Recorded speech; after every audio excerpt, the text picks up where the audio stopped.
let's head into what I wanted to talk about today, and that is failure. Pretty usual stuff that almost all humans go through, right?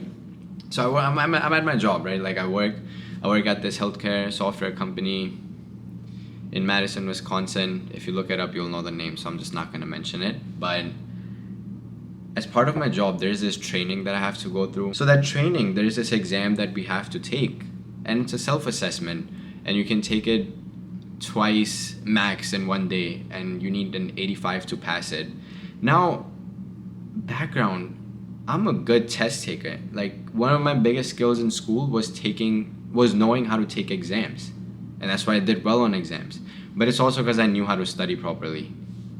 I'll study properly, then I'd just end up doing good on the exam because I knew my study style, I knew how I learned things, and I employed that all the time so I can learn and effectively apply that learning in the exam. So I'm a good exam taker because I study well. Well, this particular exam, it's a coding thing. I failed that exam twice. First time I got a 78, the next time I got a 76. I was so upset yesterday about this. And then then I had this voice in my head that was like, oh, you're not good enough. You're not gonna pass the exam. Just give up the raise now. It's okay. It's whatever. And I was like, what the fuck? Where are these thoughts coming from? And then I had to literally yell at myself. I know it sounds crazy, but I was like, yo, you're being ridiculous. You know how to take exams. You failed twice, but so what? You literally can just take it again and you're gonna be fine. So here's what you're gonna do. You're gonna study. You're gonna learn the stuff that you got wrong. Unfortunately, they don't tell you what you got wrong, so it's hard to actually fully know, but they do give you the concepts that you got wrong. So here's what I'm gonna do. I'm gonna take those concepts, I'm gonna go back to the study guides, I'm gonna actually sit down before the exam this time and learn the stuff, and then I'll take the exam, and I know I'm gonna pass it. There's no way I'm not gonna pass that fucking exam, So I'm not letting that stop me. But here's the reason I wanted to talk about this was because I know a lot of people don't talk about the times that they fail. And honestly, it's kind of embarrassing for me to fail that exam twice because most people don't. But at the same time, I don't feel embarrassed to share this because I realize that everyone at some point has to encounter some sort of failures or some sort of roadblocks. And the whole point of life is so you get better, so you can overcome those things. So I'm sharing this with you to remind you that you're not alone in your journey where you have roadblocks. You have roadblocks, that's good. Take them. Bro, face that shit. Learn from it, apply that shit, and get over that fucking thing.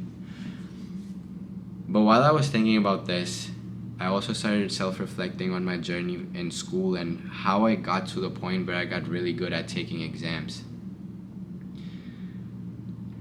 I wasn't always a good exam taker. When I was younger, my mom and dad had to force me to study. I hated studying, and it wasn't because I couldn't do it. Big surprise, right? It was because it was boring. I didn't like it.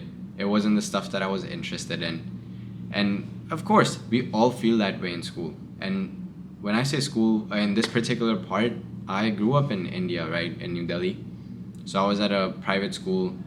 My parents paid a lot of money for it, and it was a good school because its education system in India is very different. Would probably get into it in another video, not in this one.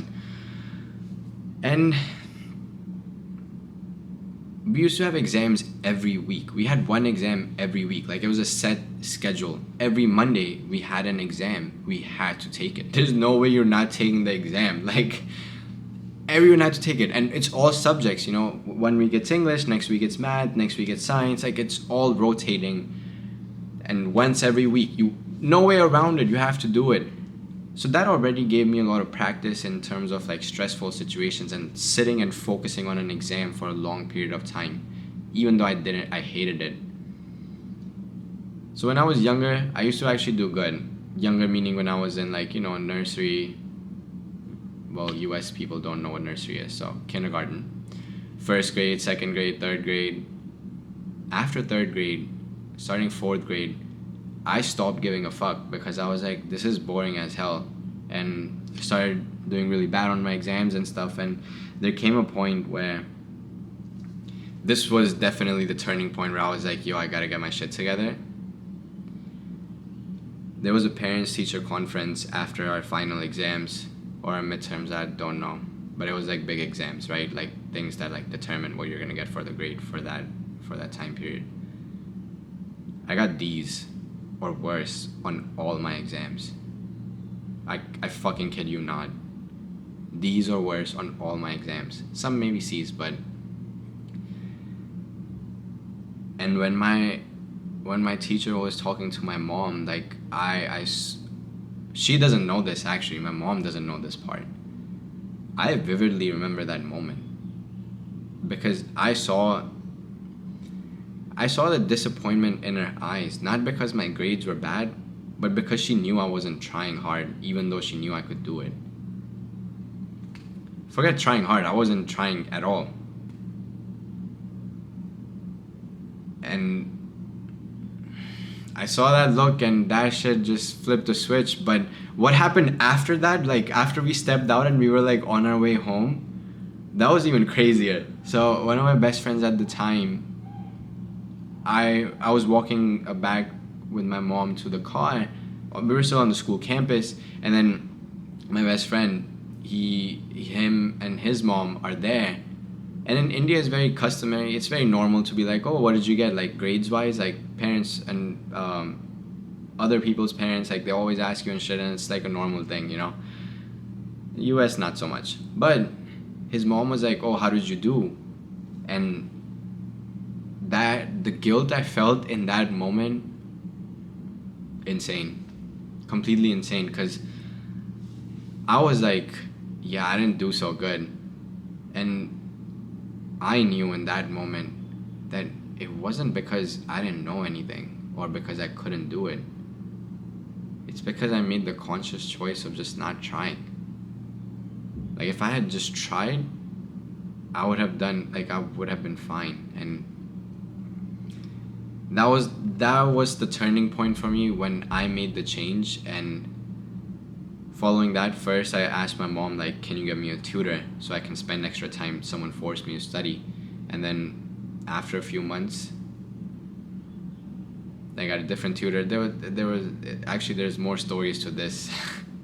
I like got better, then I dropped again, and then I like jumped the fuck up. So I got the first tutor. He was helping me out, all good. You know, my grades are good now, all good. I'm putting in the effort. Then I got a different tutor, and then I stopped trying again. And I did bad on my exams, so I dropped the tutor, and then I started avoiding that tutor, but she like called me from a different phone number once, so I picked up, and I was like, yo, how did she do this?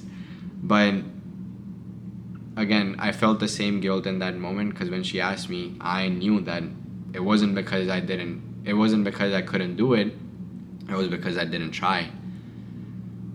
And that was like I think that was 7th grade.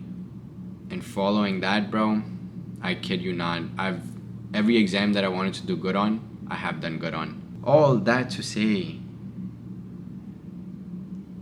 to myself and to you, it doesn't matter how many times you fail. It doesn't matter how many times you get a roadblock. It doesn't matter how many times you fall. What matters is how much you're willing to get back the fuck up and go after it again, regardless of how many times you fell down, regardless of what other people are gonna think or say. Of course, it doesn't look good. Of course, it feels a little embarrassing sometimes when you speak to other people about it. But understand and realize that you're not alone in this journey, and it doesn't fucking matter what the other person thinks. So go out there, get the fuck up, and go do your thing. This is one of the life experiences that truly instilled the importance of trying and actually putting in extra effort. Like, now I try not, like, I don't pick things that I'm not gonna put in an effort for. Like, I can't do it anymore. whatever I take on, I need to be able to put in a substantial amount of effort for it. And it's because of life experiences like these where it's so important. It's deeply ingrained, and on a personal level, I know what guilt feels like. I know what it feels like to stand on the other side and get the worst of the results simply because you chose not to put in the work and you chose to sit back down and not try. And I don't know about you, I cannot live with that feeling. I would not want to live with that feeling. Which is why I want to try my hardest to not feel that way and continue to put in the fucking work. Anyways, kind of went on several different tangents, but hopefully that background and story, not just about the work stuff, but back when I was younger, it gives you a better idea that you have to start somewhere. You're never gonna be good at everything, especially at the beginning. You have to go through that hard process of falling down, getting rejected, failing an exam, so you can realize like you need to put in some extra work, you need to put in effort, and then try again. That's really what life is all about. That's all I've got for you in this video. I hope you got something out of it. I hope it gives you something to self-reflect upon. Like, comment, subscribe, help the channel out, and I will catch all of y'all in the next video.